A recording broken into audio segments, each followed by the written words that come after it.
A sheriff emptied his coin purse at the auction, cent by cent until she was free.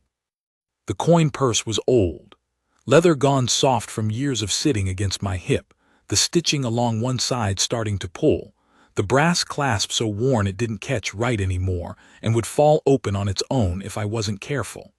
My wife Agnes had made it for me in the second year of our marriage, cut the leather herself from a saddle that had gone past mending, used the brass from a belt buckle her father left her.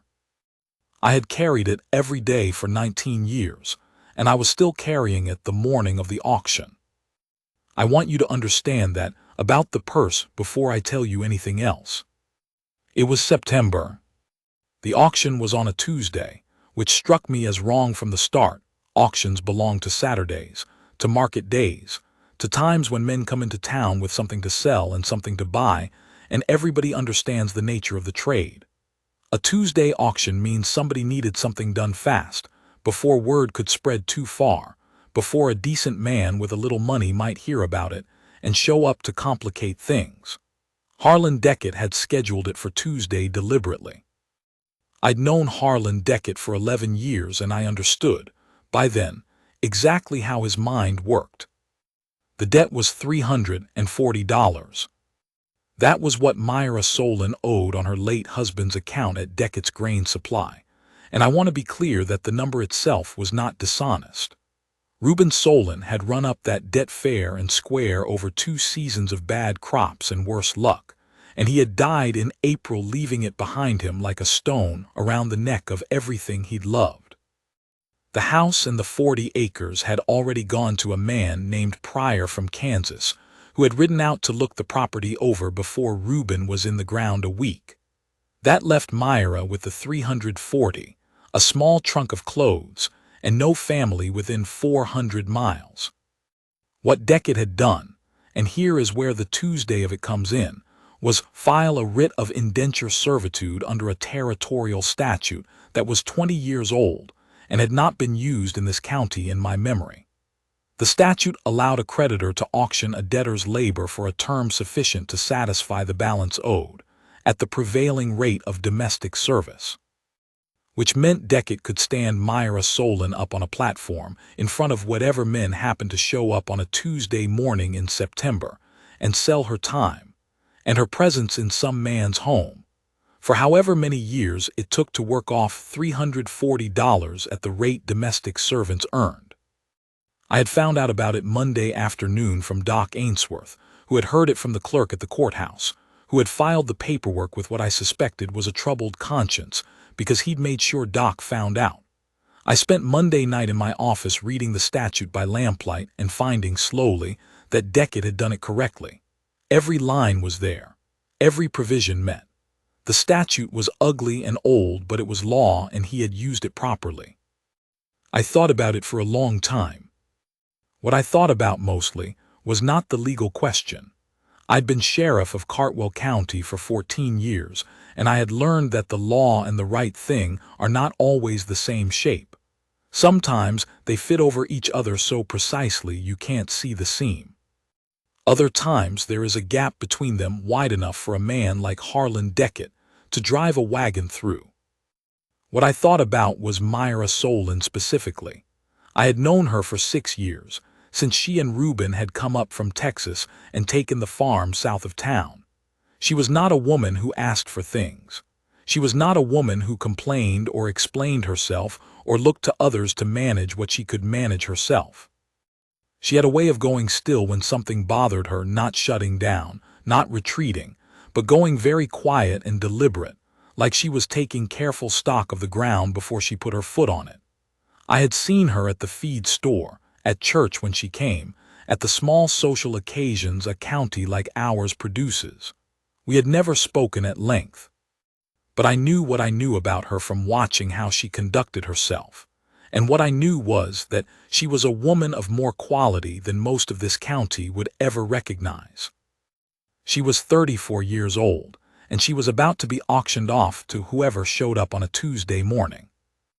I closed the statute book at 2 in the morning and sat for a while in the quiet. My deputy, a young man named Cord, was asleep on the cot in the back cell. The lamp was low. Outside, the main street of Cartwell was empty and still, and I could hear the faint sound of the stable 2 blocks over, a horse moving in its stall. I opened the coin purse and counted what was in it. $63.40. That was everything I had liquid. I had a bank account with another $42 in it that I kept for emergencies and hadn't touched in 8 months.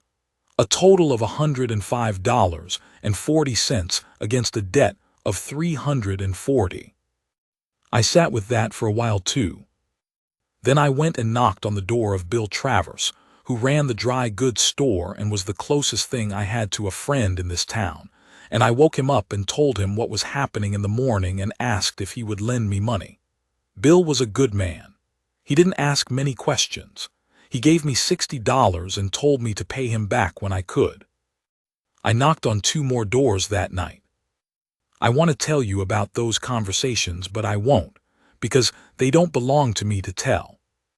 What I'll say is that by 4 in the morning I had $212 in my coat pocket and the coin purse with its $63.40 on my hip, and I went back to my office, and I sat down and I waited for morning. The auction was at 9 o'clock in front of the courthouse steps. Deckett had not advertised it widely, but word travels in a small county, and there were maybe 30 men there when I arrived at 8:45. Some of them I knew, and some I recognized, and a few I had never seen, which told me that word had gone somewhere beyond Cartwell's usual borders. I stood off to the side near the hitching post, and I watched who was there, and I noted the ones I didn't know. There were 3 men I decided I didn't like the look of before anything had even started. Not because of their faces. I have been wrong about faces before, and I know better than to trust that feeling too far, but because of how they were positioned. They had spread themselves, these 3, in a loose triangle pattern that you only do if you've talked beforehand about where to stand. Men who show up to a legitimate auction don't spread out like that. They cluster. These 3 had a purpose, and they discussed it. Deckett arrived at 8:50 with the county clerk, and a man I recognized as his lawyer, a fellow named Haskell who had ridden over from the county seat to make sure the proceedings were properly documented. Myra Solon arrived in a wagon with the woman who ran the boarding house where she'd been staying since April, a Mrs. Purdy who looked like she had been crying recently and was doing her level best to appear as though she hadn't. Myra herself was not crying. She sat in the wagon seat in a dark dress with a plain collar, and she held her hands in her lap and she looked straight ahead, and the expression on her face was the one I described to you, very still, very deliberate, as though she were taking exact stock of the ground. Our eyes met for a moment as she climbed down. I don't know what she saw in my face. I hope I gave her nothing that looked like pity. I was not feeling pity. I want to be clear about that. What I was feeling was considerably harder and simpler than pity. Deckett started the proceedings at 9 o'clock precisely. He was a methodical man. He had a clerk read the terms of the writ and the applicable statute and the balance of the debt, and Haskell nodded along to confirm everything was in order, and then Deckett opened the bidding at $50. I had already decided how I was going to do this. I was not going to bid high. I was not going to come in with a large number and try to scare off the competition fast. I was going to start low and go slow, and I was going to stay in it to the end, and I was going to make every man there understand that the sheriff of Cartwell County intended to buy this woman's freedom, and that anything they did to complicate that would be something they lived with for as long as they stayed in this county. I said 51. One of the men I didn't know said 60. I said 61. There was a kind of ripple through the crowd. Not noise exactly, just a settling, a shift, the way men move when they've understood something. The county clerk looked at his papers. Deckett looked at me with an expression I couldn't read exactly, somewhere between irritation and caution. He knew me well enough to be cautious. The bidding went up. Slowly.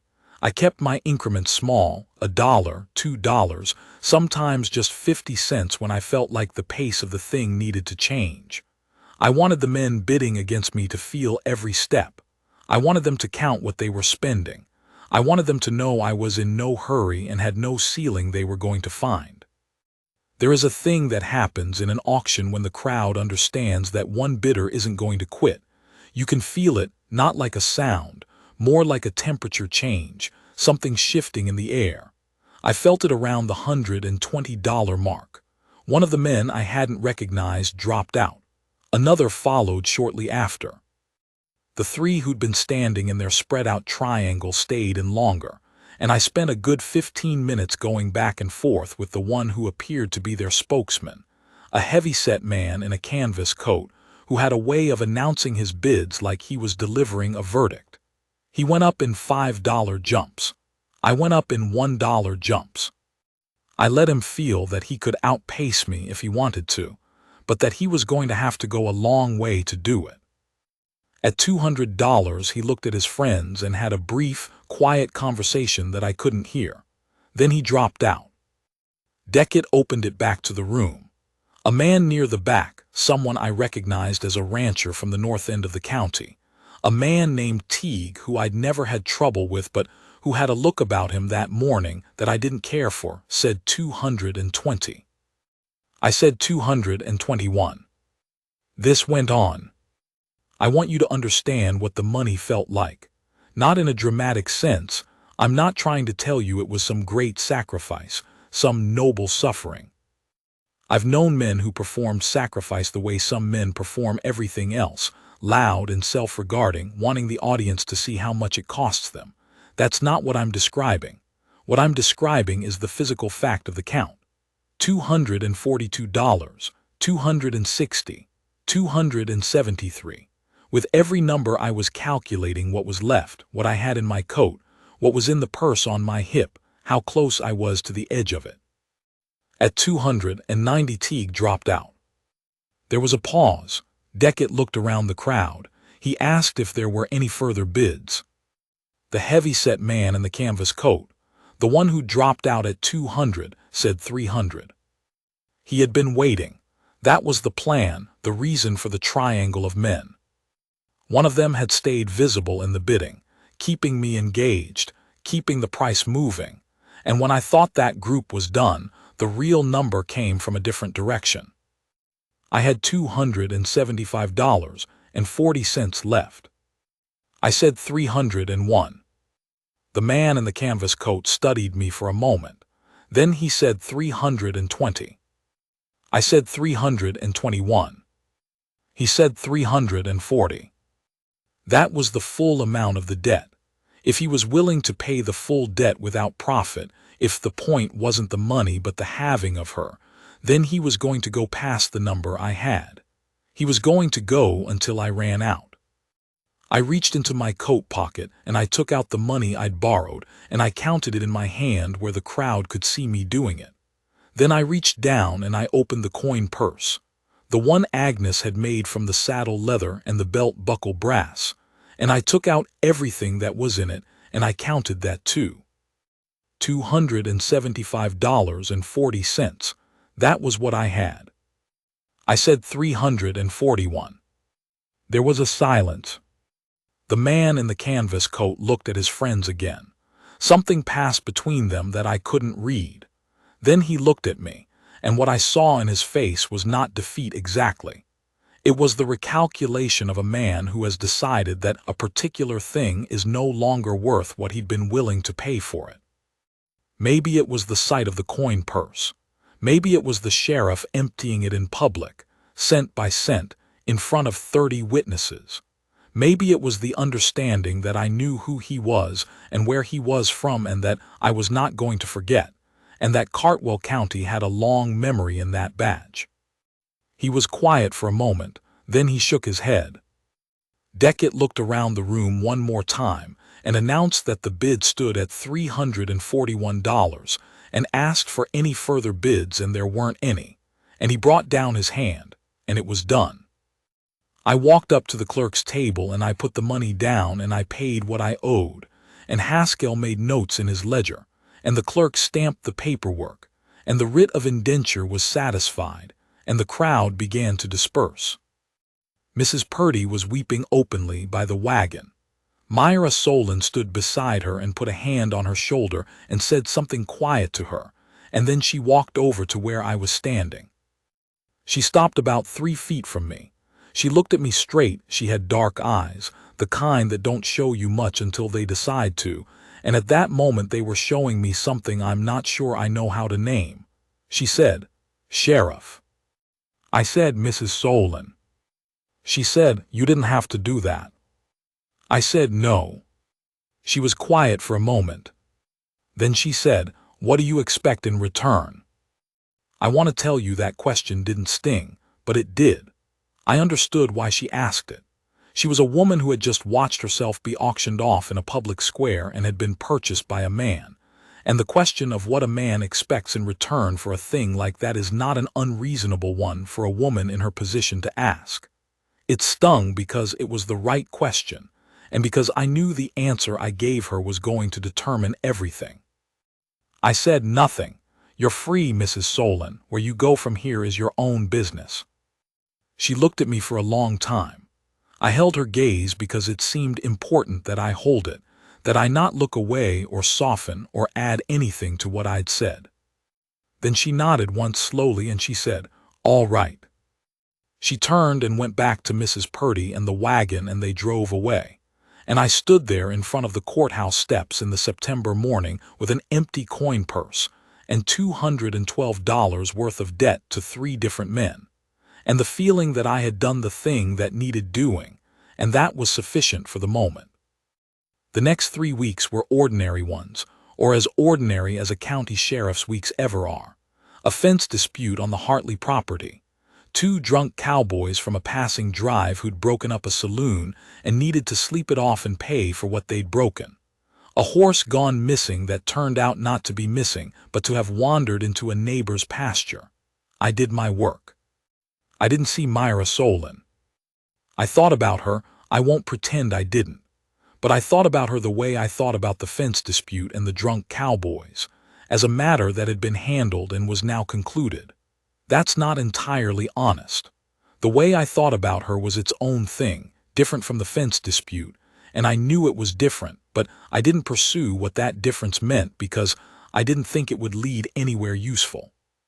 She was free. That was the thing. She was free to go wherever she was going to go, to build whatever she was going to build from the wreckage Reuben had left her, and that was not my business. What she decided to do with her life was her own affair, and I had no claim on any of it, and I had not done what I'd done in order to acquire one. It was a Saturday, 3 weeks after the auction, when she came into my office. I was at my desk doing paperwork. Cord was out doing a routine ride on the South Road.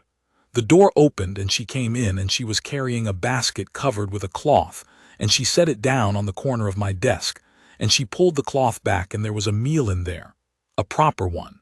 Not a hasty thing, bread and cold chicken, and a jar of preserved plums, and a small yellow cake that I later learned she had made that morning at Mrs. Purdy's. She said, "I've been working at the Ainsworth place. Doc Ainsworth's wife needed help with the house and the children while she's been unwell, and she's paying me fair. I've been saving." I said I was glad to hear it. She said, "I've paid back 2 of the 3 men you borrowed from." That stopped me. I put down my pen and looked at her. I said, "How did you know about that?"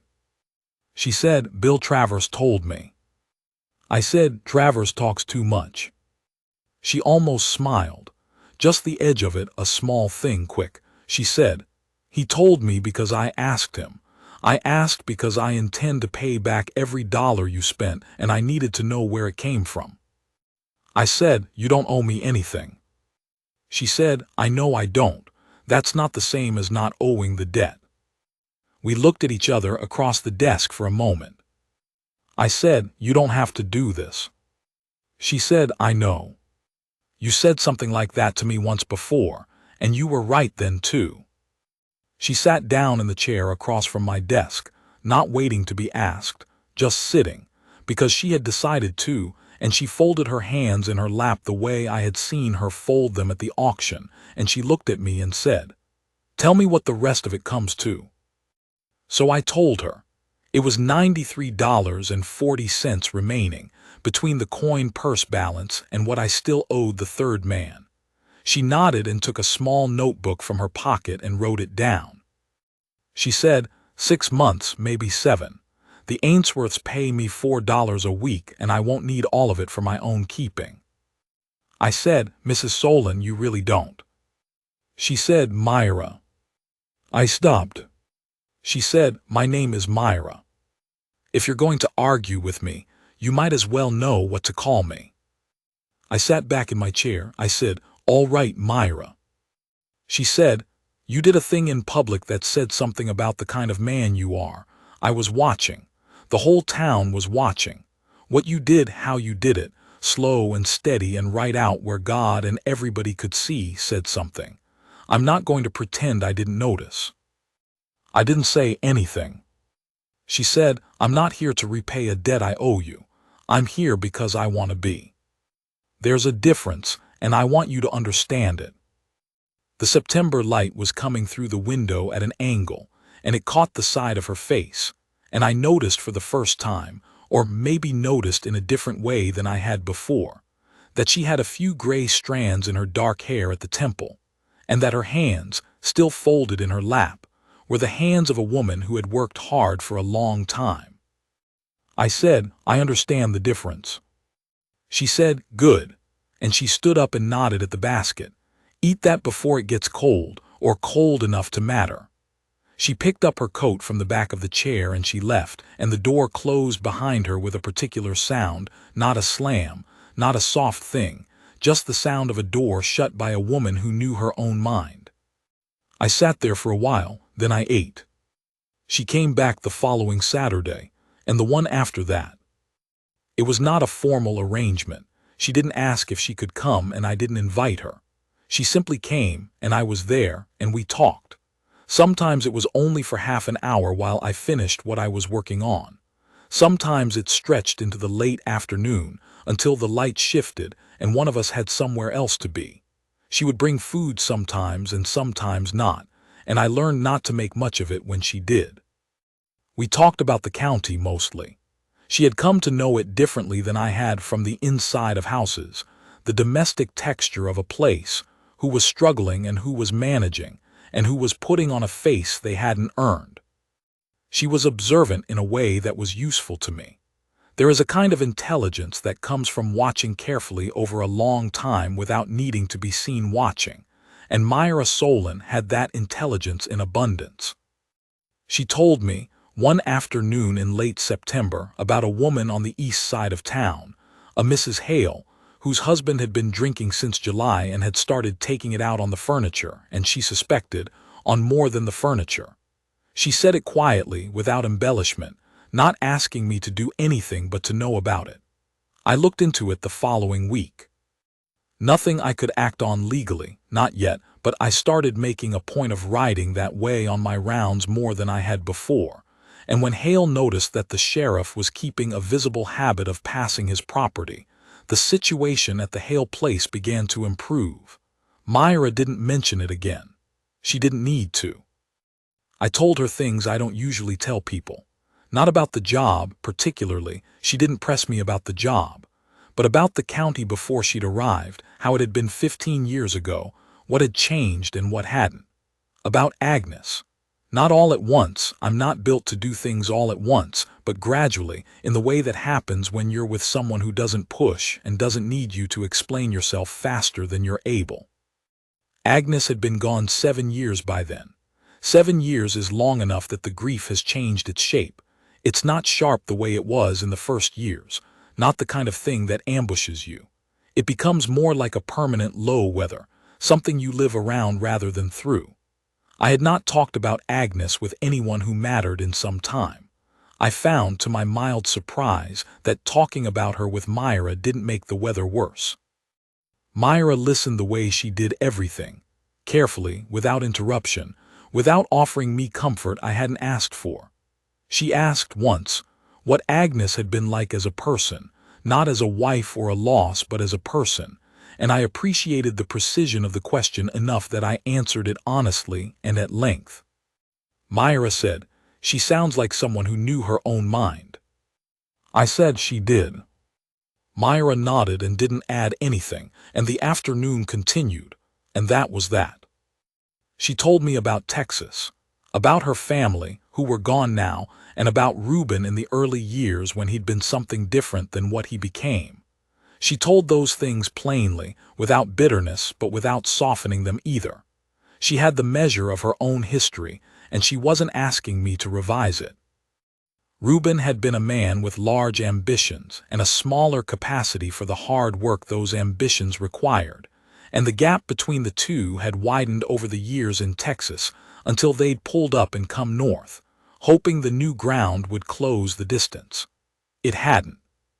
She said this without rancor, the way you describe weather or geography, something that happened that had its own nature, that you dealt with as it came. She said, "The worst of it, looking back, was not the hard years you work through. The worst was the years when I could see clearly what was happening and I couldn't find a way to stop it. That didn't mean leaving, and I wasn't ready to leave, and then events decided the question for me." I said, "Events usually do." She looked at me. She said, "Is that a piece of wisdom or a complaint?" I said, "Depends on the day." The edge of the smile again, quick and gone. October came. The air went cold. The angle of the light changed the way it does in fall, and the county settled into the particular quiet of getting ready for winter. There was a morning in early October when I came into town from a night ride to find the heavyset man in the canvas coat, the one from the auction, the one who'd held out longest, standing outside my office. He was alone this time, which I noted. His name, I had since established, was Cobble, and he was from a county to the west, and what he did for a living was nothing I could prove anything about but a number of things I suspected strongly. He said, "Sheriff." I said, "Cobble." He seemed mildly surprised I knew his name. He recovered from it quickly. He said he wanted to talk to me about the auction. Said he wanted me to understand there were no hard feelings. Said the whole thing had been a misunderstanding, that he'd been bidding out of genuine interest in getting a domestic worker for his household, nothing more, and that he hoped I understood that. I stood where I was and looked at him for a moment. I said, "I understand a good many things about that auction, Cobble, and the men you were standing with. What I want you to understand is that I have a long memory and that Caldwell County is my county in a particular and detailed way. I know the roads in and out of it. I know the men who ride them, and I take an active interest in who comes here for what purpose." He said he appreciated me being plain about it. I said, "Good, that's what I was going for." He left. I went inside and made coffee and sat at my desk and thought about whether I was going to have further trouble from that direction. I concluded, after a while, that I probably wasn't. Men like Cobble are businessmen at their core. They calculate what a thing is worth versus what it costs, and what I had communicated to him that morning was that whatever he'd originally come for, the cost of trying again in Caldwell County was going to be considerable. He was the kind of man who moved on to easier ground. I mentioned it to Myra that Saturday because she had a right to know about it. She listened without interruption. When I was finished, she was quiet for a moment, and then she said, "Did you believe him?" I said that he meant it as a straightforward domestic arrangement. She said, "Yes." I said, "No." She nodded. She said, "Neither did I. I know that kind of looking." We sat with that for a moment. She said, "Thank you for telling me." I said, "You deserve to know." She said, "That's what I mean, thank you." There are conversations that are short but cover a great deal of ground, and that was one of them. After that we talked about other things, ordinary things, and the afternoon went the way it went, and she left when she needed to leave, and I thought about what she'd said for a long time afterward. You deserve to know. Not you might want to know, not I thought you'd want to know. Deserved, the specificity of the word. One afternoon in October I came back from a long ride and found her on the step outside my office. She had a package with her, something wrapped in brown paper, and she held it out when I came up and said, "Payment on account." Inside the paper was the coin purse. I hadn't noticed it was gone. She had taken it the last time she visited, taken it off my desk where I'd left it, because the clasp had finally broken and I'd set it down meaning to have it repaired and then forgotten. She had repaired it herself. The clasp was new, and the seam along the side had been restitched, and she had done it so carefully that if you weren't looking for the new stitching you wouldn't know it was different from the original. It looked better than it had in years. I turned it over in my hands. I said, "You didn't have to do this." She said, "I know. You're very consistent about pointing that out." I looked at her. She was standing on my step in the October afternoon with her arms crossed against the cold, and a look on her face that was not quite a smile, but was adjacent to one. I said, "Myra." She said, "Everett." It was the first time she had used my name. Not my title, not sheriff, my name. It landed different than I expected it to. I said, "Come inside." She came inside. I am not going to tell you that things changed all at once after that afternoon, because they didn't. We are both people who move carefully and don't rush things and have reasons for being that way. Change, when it came the way change usually comes to people like us, slowly and then all at once, and by the time it had arrived we had both been seeing it coming for a while. There was an evening in November when I walked her back to the Ainsworth place in the dark, and at the gate she stopped and turned and looked at me, and I stopped too, and we stood there for a moment in the cold with neither of us saying anything. She said, "You know, I've been thinking about what you said at the auction." I said what I said. She said, "You said where I went from here was my own business, that you had no claim on any of it."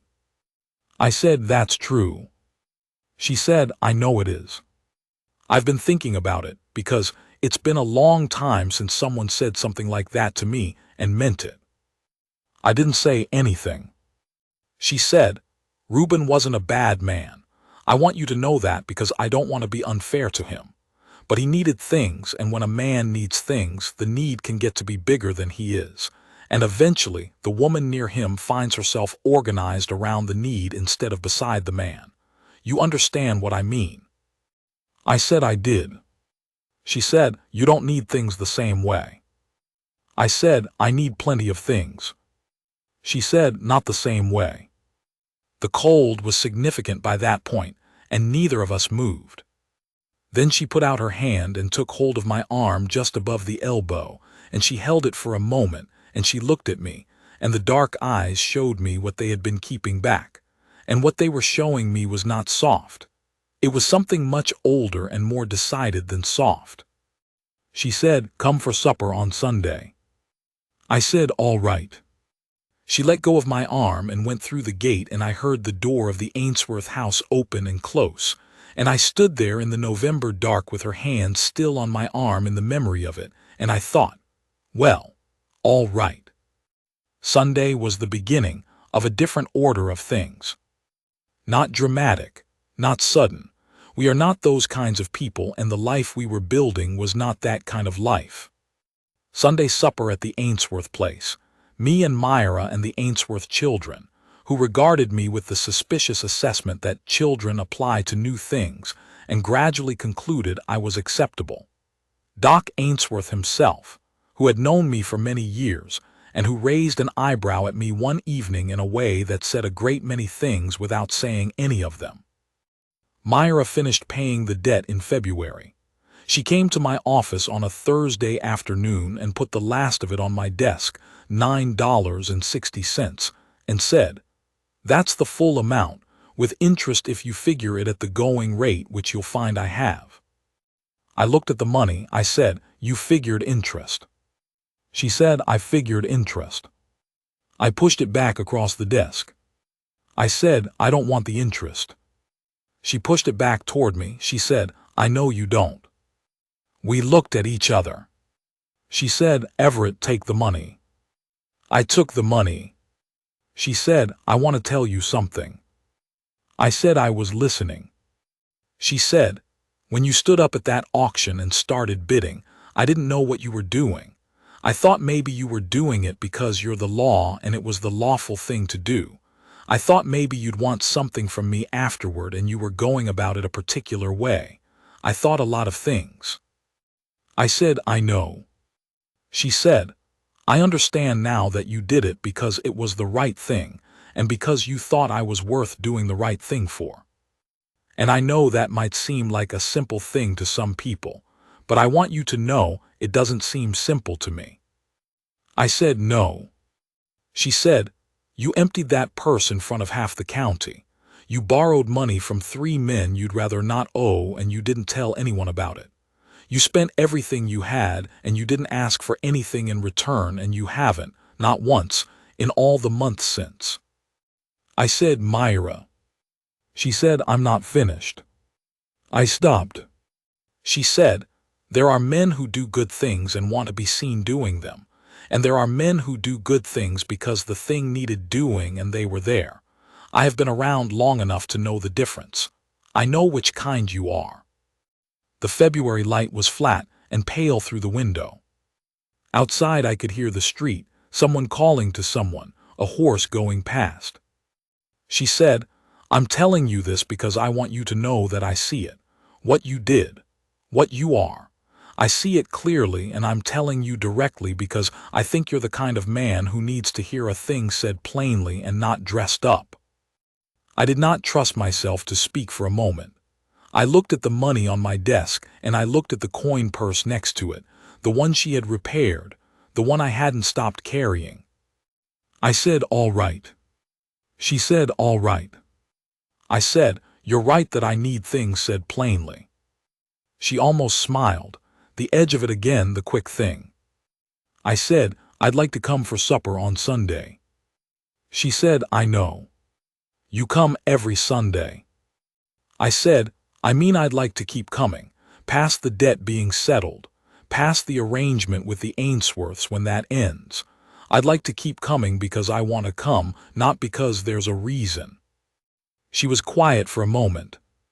She said, I know the difference between a man visiting for a reason and a man visiting because he wants to be somewhere. I said, I know you do. She said, then you don't need to explain it. She stood up and she came around the side of the desk, and she stopped in front of me, and she put her hand against the side of my face. Her hand was warm and slightly rough from work, and she held it there for a moment, and she looked at me with those dark eyes showing me what they had decided to show. She said, I see you, Everett Crane. I want you to know that. I see exactly who you are. That was the thing, right there. That was the thing I had not known I needed until she said it, and once she said it, I understood that I had been needing it for a very long time. Spring came. The Ainsworth house recovered. Mrs. Ainsworth's health returned, and by April the situation there was settled, and Myra set herself up in a small place she rented from a widow named Caldecott on the north side of town. She had a small income by then from sewing and from helping at the school 2 days a week, and she managed it carefully in the way she managed everything, taking exact stock of the ground. I helped her move in, which involved the loan of my wagon and about 2 hours of carrying things up a narrow staircase. There wasn't much, the small trunk of clothes she'd had since April, a few things she'd acquired in the months at the Ainsworth place, a rocking chair that had belonged to Mrs. Purdy and that Mrs. Purdy had insisted she take. We got it all in before noon.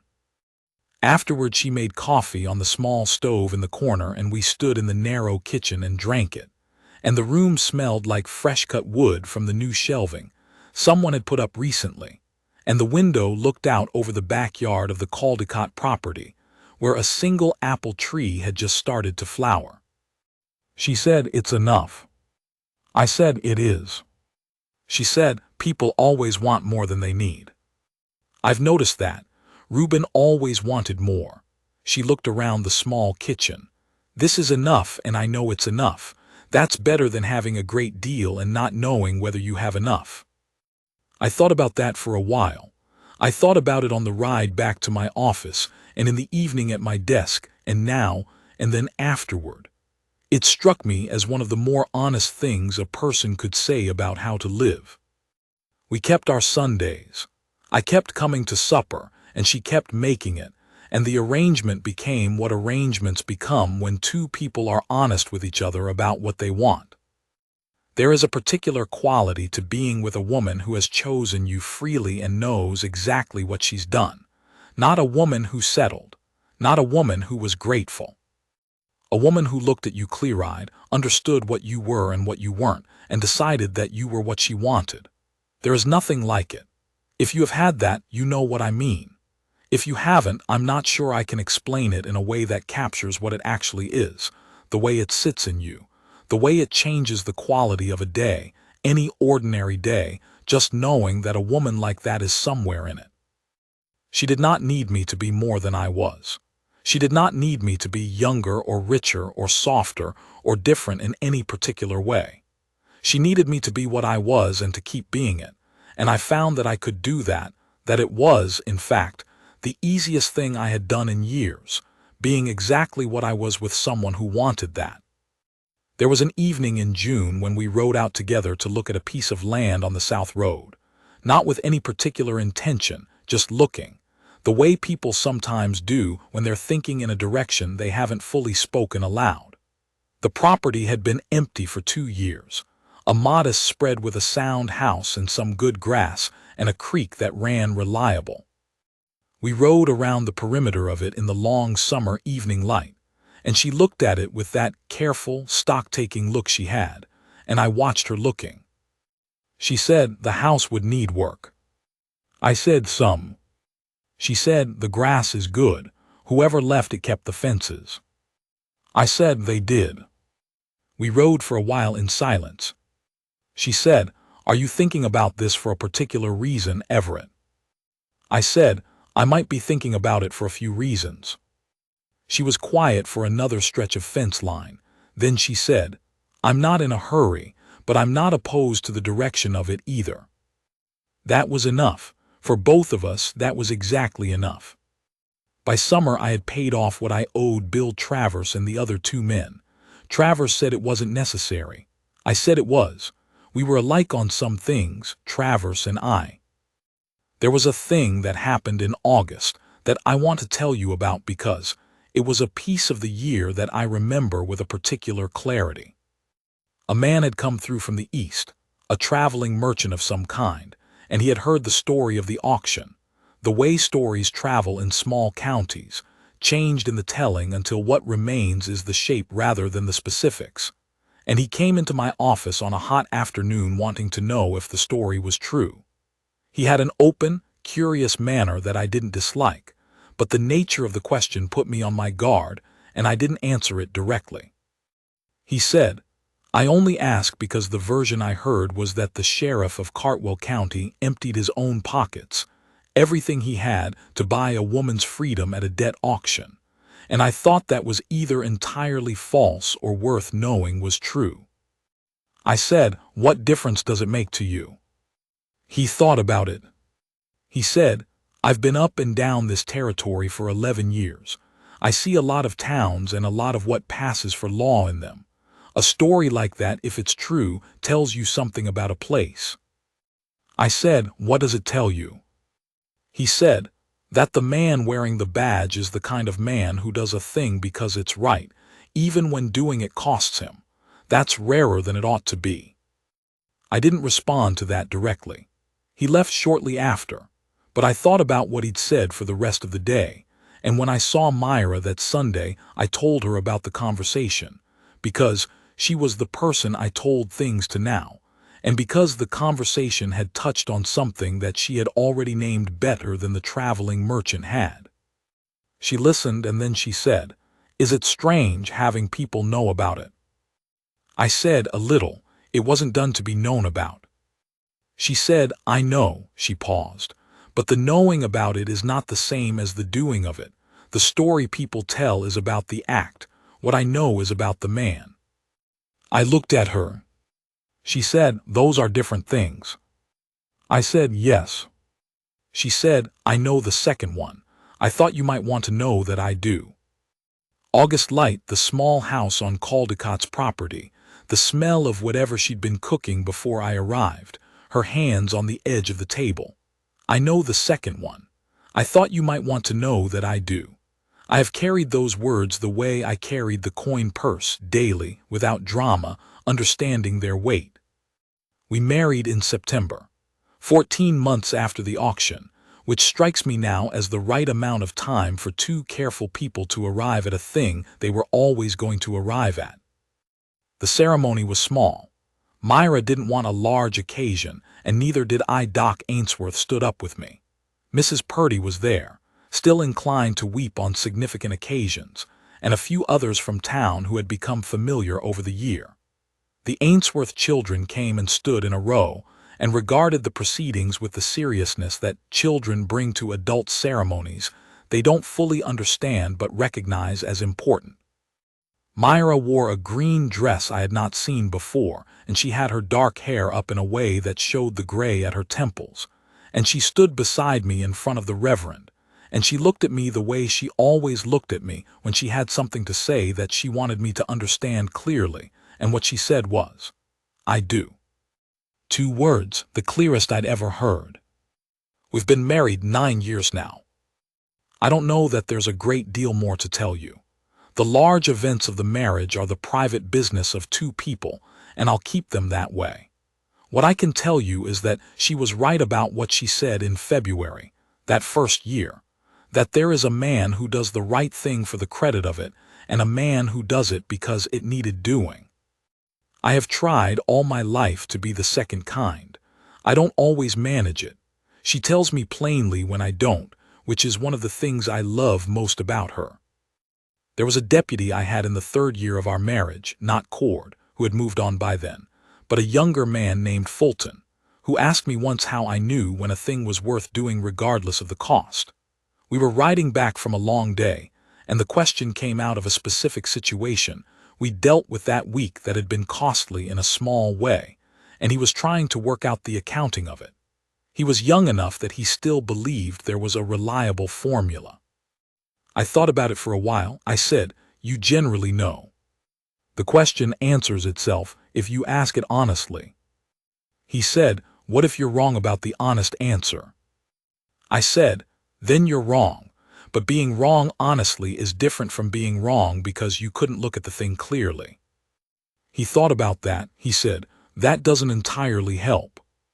I said, "No, it doesn't." I told Myra about the conversation that evening. She said, "What would you tell him if he asked again?" I thought about it. I said, "I'd tell him to ask whether he could look at the thing 10 years on and know he did what the situation required, not what he felt like doing.